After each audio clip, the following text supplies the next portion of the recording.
Going on? What's going on? Brutus here, bringing you another MLCW war recap video with Team WBT versus the Rated. We came away with the victory 71-68, and also pretty convincingly on total destruction 94-91. Great war. It's a lot closer than what the actual stars suggest. I mean, they could have won. Let's take a look.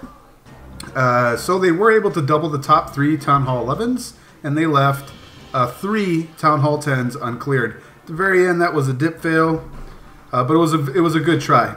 And of course, the 9s were all done. For Team WBT, we doubled the top Town Hall 11s and left 1 Town Hall 10 uncleared, a 99%, and that was the one I also failed on. It was hit like 5 times, including my own with bitch attacks. I'm not a fan of the bitch attack at all, especially to recreate it. But anyway, really strong showing by Team WBT. Let's take a look at the defenses. So hats off to the Rated. They were 3 for 3 and really good percents. Anything 60 plus, that's damn good. So really great job on their 10v11 game. And then for the dip game of Team WBT, we missed just 1. If you go over to the other side, Team WBT, we had to use 2 extra Town Hall 10 attacks to bring down the 11s, and we did not get nearly close enough percent as the Rated did. So we got outplayed 10v11 game, in my opinion. And if you take a look at the attacks, they missed. One was it really should have been 70-71. Is really what the final score should have been, with that last one Badger failing at the end. But I think we already secured the victory at that moment. But it was really, that's how close the war was. I mean, it's that close. So let's take a look at 10v10s. I do not believe the Rated had any. Nope, Rated did not have any, and we owed up Jaeger Bomb. I think Jaeger Bomb is a 10. No, yeah. They see, this is why I double check stuff. They did have one 10v10. Jaeger Bomb did. I'm sorry, versus Jaeger Bomb. Gobslayer did, and we had 2, and very close to being 3, but it didn't work out. All right, let's take a look at some of the replays. Let's start out with some 10v11. Justin. Stared at this base for a bit. We included some witches on this, which is something you don't see all the time on 10v11s. I believe the first hit on this, I remember that it was very unfortunate. Oh, the jump was just not on point. I don't know quite what the first attempt was thinking. The jump was shallow. I think we fat figured the jump. The jump was shallow, and it didn't bridge the wall piece right in front of the eagle on the far right. So it did bridge the compartment where the CC is, so the balls would go there, but it was short, and it didn't bridge like there. You see that jump? That's that one change that happened. See how it bridges the wall right in front of it? It's really kind of a wasted wall, if you ask me, because you got to jump into the town from this angle into that Town Hall compartment anyway. So it doesn't really impede anything at all. It did on the first attack because it was short. But nevertheless, he comes the exact same way. Queen ability stew in hand. She'll take that jump. Well, would take the jump. I guess she doesn't take the jump. Oh, the Town Hall's down already. That's why. And then ability at the end guarantees the last few percentages. Probably could have done a walk on this as well, but I mean, this was not. It wasn't that easy of a base. Their Town Hall 11s. That's what I wanted to mention in this recap video. Their Town Hall 11s are pretty decent. I mean, it provided pause. It wasn't like immediately clear, like, oh, that's, you know, you get that base this way. Really good 11 bases, guys, from the Rated. We'll bounce out of here. There's that 10v11. We'll go down to the first 10v10 of the war, and that was Tiggeroo. I remember Tiggeroo when he was a Town Hall 9 with like 2020. Starting with the outside queen for a bitch attack. Now, I must say, I am a fan of an outside walk queen. And why I'm a fan of it is, number one, it helps mitigate some of the point defenses coming at the main push. As you can see, it has a slightly angled entry here, but the queen's going to stay on the outside. As we zoom in just a little bit, we appreciate more of it. But if it really helps maximize the value of the queen, your queen, where she doesn't get hung up on the hound, and as long as you take care of that loon with the poison, and don't be like me on my attempt, and maybe because I just hate it so much, but miss the loon can really hurt your bowlers. But the hound really is a non-factor. You have usually you don't want witches in there because they'll keep working on the hound. But in a way, it kind of worked in his favor and brought the witches closer and closer in. Meanwhile, with the ability already used, healers are still behind that queen, keeping her healed throughout the way. Look at that! Look at that hound in the middle here. I mean, if the queen was in the middle, hound would have busted way back where the BK is now dead.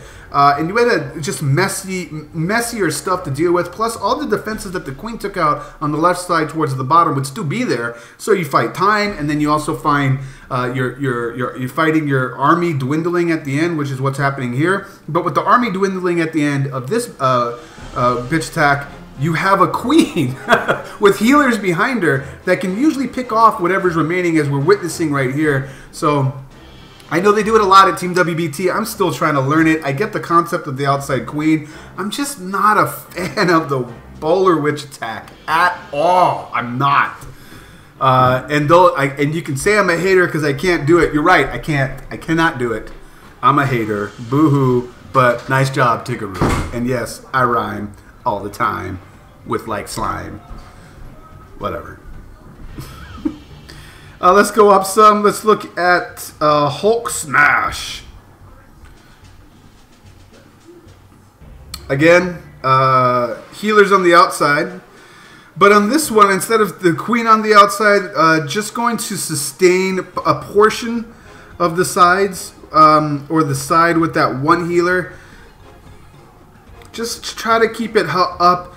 I remember when D-Sal was at One Hive, and did a friendly 10v10 arranged friendly war like an hour long or 2 hour long versus the guys from Chaos Hammer. That's when that queen bitch, I think is what they called it, where you had like a queen walk one side, a witch walk the other, and a bowler up the middle.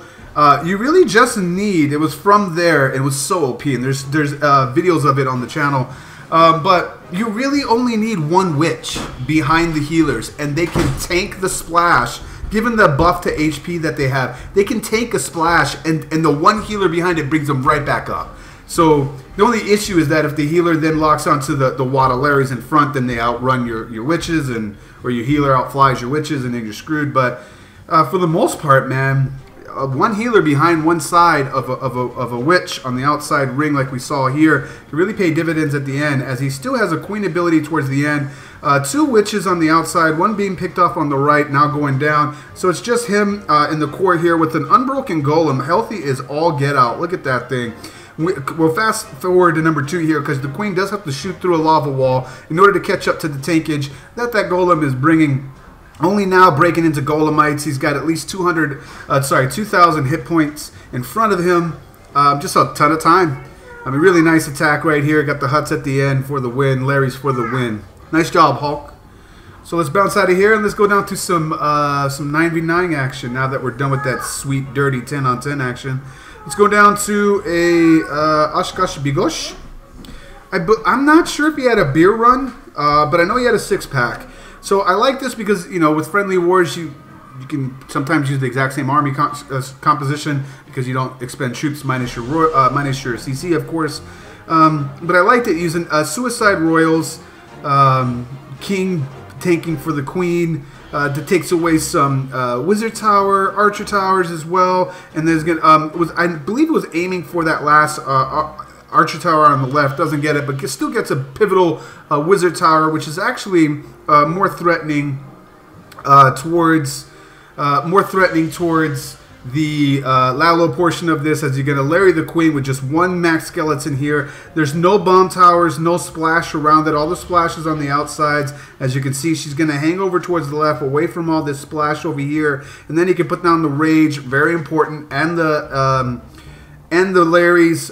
Make sure that she stays in the compartment. Right there, she hopped out, which is really unfortunate, but all the pups converge on her, which would make Cast and Blast very proud of this attack. It was really nice. Centralized Queen, but very handedly took it out.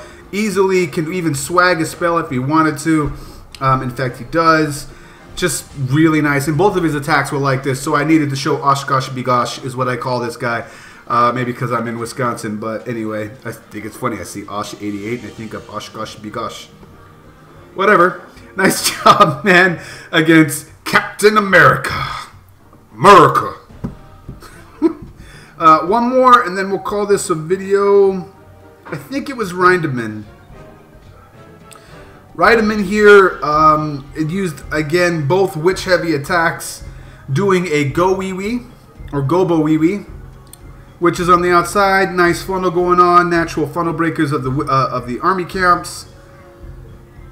And then just a sea of Larrys coming in before he takes the beefy golems to start taking some point defense, and then they reroute inward, getting attracted to that jump. Just so nice, so beautiful, beautiful troops. I recognize this base. I don't know from where, but I definitely know this base. I don't know off the top of my head which one it is, but it kind of go. You know, it just is what it is.